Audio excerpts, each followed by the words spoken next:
তুমি মাটির আদমকে প্রথম সৃষ্টি করিয়া ঘোষণা করিয়া দিলে শ্রেষ্ঠ বলিয়া, তাই নূরের ফেরেশতা করে আদমকে সেজদা, তাই নূরের ফেরেশতা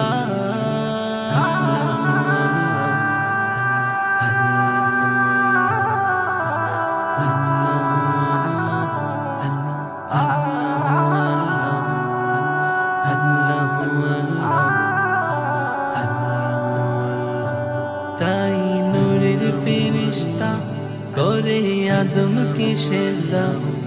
তুমি সবার চেয়ে দিলে মাটির মানুষকে সম্মান।